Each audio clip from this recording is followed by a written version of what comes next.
Nasos havuzu 5 dəqiqəyə, ikinci və üçüncü nasos 12 dəqiqəyə, birinci və üçüncü nasos 20 dəqiqəyə doldurur. 3 nasos birlikdə boş havuzu neçə dəqiqəyə doldurar deyir. Birinci havuzu mən x-la işarə edəcəm, yəni x dəqiqəyə doldurur, ikinci y dəqiqəyə doldurur, üçüncü isə z dəqiqəyə doldurur.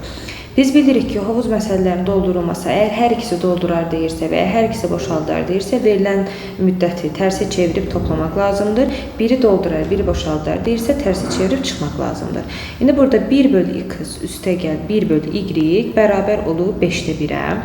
Sonra 1 böl y üstəgəl 1 böl z bərabər olub 12-də 1-ə. 1 böl x üstəgəl 1 böl z bərabər olub 20-də 1-ə. Məndən 3 nasosun birlikdəkini soruşursa, mən 3 nasosun birlikdəkini tapanda zaten 1 böl x üstəgəl, 1 böl y üstəgəl, 1 böl z-i tapmalıyım.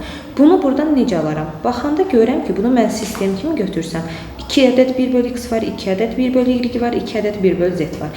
Tərəf-tərəfə toplayıram. Yəni, bu tərəfdəkilərlə bu tərəfdəkiləri toplayıram. Və hər ikisindən 2 ədəd olduğu üçün 2-ni çıxartıram nötərdə xaricinə. Qalır 1 böl x üstəgəl, 1 böl y üstəgəl, 1 böl z. Bunları da toplayanda 5-də 1, 12-də 1 və 20-də 1-i toplamalıyım. Onlar üçün ortaq məxrəc 60 edir. 60-da 12 üstəgəl, 5 üstəgəl 3 edir 60-da 20. İxtisar gedəndə də qalır 3-də 1. Yəni 2 vurulsun 1 böl x, 1 böl y üstəgəl, 1 böl z 3-də 1-ə bərabərdir. Məchul vuruğu tapanda haisilə məlum vuruğa bölməliyim. Kəsirlərin bölünməsi zamanı da bilirik ki, birinci kəsir olduğu kimi qalır. Bölmə vurma ilə əvəz olunur. İkinci kəsirdə sürətlə məxrəc yerini dəyişir. Tam ədədin məxrəcində hər zaman bilirik ki, 1 var.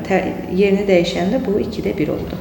Vuranda o da edir 6-da 1 və tam cavab üçün aldığım cavabı yenidən tərsə çevirmək lazım. 6-da 1 almışamsa, deməli hər üçü birlikdə 6 dəqiqəyə doldurur. O da verilib mənə A variantında.